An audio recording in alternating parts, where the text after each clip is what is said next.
50% আমাদের যা পপুলেশন সেটা হচ্ছে লেস দ্যান 25 ইয়ার্সের কম একদম আমাদের ইন্ডিয়াতে।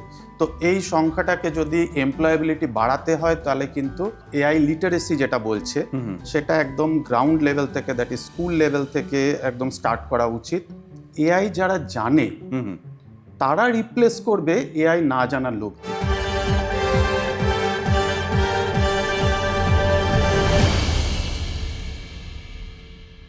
নমস্কার, আপনাদের স্বাগত জানাই Anandabazar Patrika and the Telegraph present education সিম্পোজিয়ামে। আমি সুজয় নীল। আমাদের সঙ্গে রয়েছেন এই মুহূর্তে ডক্টর শুভ্রাম দাস, উনি প্রিন্সিপাল এনআইটি।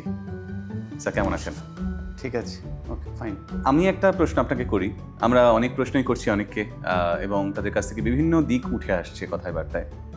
তো আমরা কি নিজেদেরকে এগিয়ে নিয়ে যাব নাকি এআইকে কন্ট্রোল করব?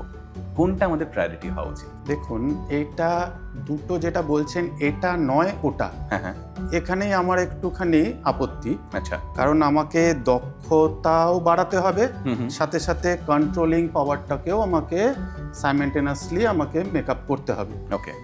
কারণ আমি প্রথমে আসি কেন দক্ষতা দরকার।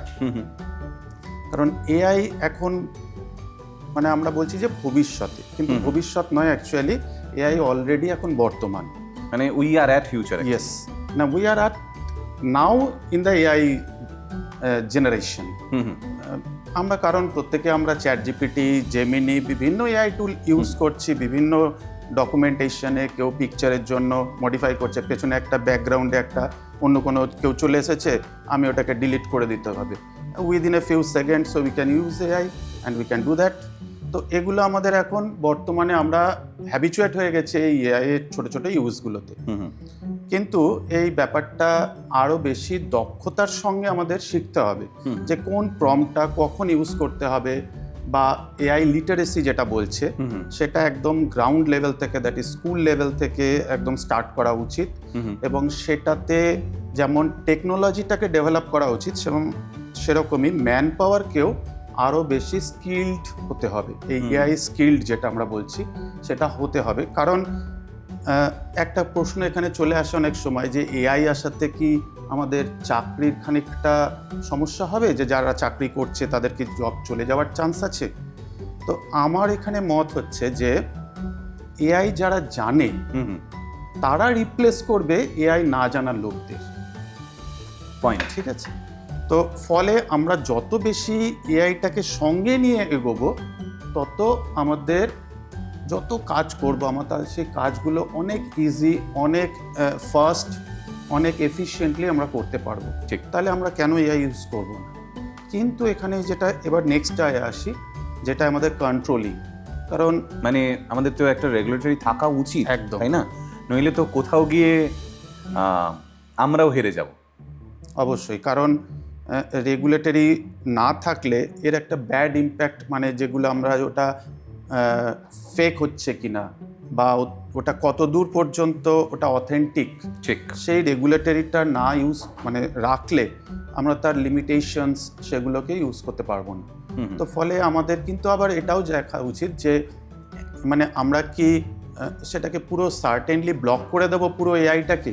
না, আমাদের যেটা করণীয় সেটা হচ্ছে আমরা একটা গার্ড রেল দিতে পারি রাদার দ্যান রোড ব্লক। আমরা এই গার্ড রেলটা হচ্ছে আমার এই রেগুলেটর, কখন আমি ঢুকতে দেবো কখন দেব না। এবং সেটাকে আমার মনে হয় যে অনেক ছোট ছোট সংস্থা আছে যারা এমএসএমই থ্রু থেকে ইনোভেটিভ কিছু নতুনত্ব কাজকর্ম করে, তাদের আরও বেশিভাবে মোটিভেট করা উচিত। এই জন্য যেটা দরকার হচ্ছে একটা ইন্ডাস্ট্রি একাডেমি, একটা পার্টনারশিপ, যাতে স্মল ইন্ডাস্ট্রি আরও ইনোভেটিভ যে কাজকর্মতে তাতে এআই বেশি করে ইউজ করতে পারে। এবং সেই জায়গাটায় রেগুলেটরি খানিকটা কমানো উচিত, কারণ না হলে প্রোগ্রেসটা থমকে যাবে। এবং আমরা যদি এআই স্কিল্ড পিপল না যদি আমরা তৈরি করতে পারি, কারণ আমাদের দেখুন আপনাদের প্রায় 50% আমাদের যা পপুলেশন সেটা হচ্ছে লেস দ্যান 25 ইয়ার্সের কম একদম আমাদের ইন্ডিয়াতে। তো এই সংখ্যাটাকে যদি এমপ্লয়াবিলিটি বাড়াতে হয় তাহলে কিন্তু ডিফারেন্ট ক্যাটাগরিতে like you can say academics, agriculture, pharmacy, your medical, everywhere we can use the AI. তো জিআইএস গ্রুপ এই মুহূর্তে কাজ করছে এই বিষয়টা নিয়ে। একদম, আমরা রিসেন্ট একটা AI summit 2026 we are organized in Narula institute of technology. সেখানে বিভিন্ন অল ওভার ইন্ডিয়া এবং অ্যাব্রড থেকে যারা এআই এর দক্ষতা সম্পূর্ণ যে এক্সপার্ট তারা এসেছিলেন এবং ওখানে আমাদের প্যানেল ডিসকাশন হয়েছিল এবং একটা হ্যাকো এনআইটি বলে একটা আমাদের এভরি ইয়ার, সেখানে এবারে আমরা মেন প্রমোশন ছিল যে এআই রিলেটেড কাজকর্মের ওপরে স্টুডেন্টরা সেখানে ডিফারেন্ট প্রজেক্ট সাবমিট করেছিল, সিলেক্টেড হয়েছিল টোটাল মোর দ্যান 40 প্রজেক্ট। সেখানে মোর দ্যান 50% স্টুডেন্ট ছিল, এই প্রজেক্ট ছিল হচ্ছে আউটসাইড অফ দ্য কলেজ।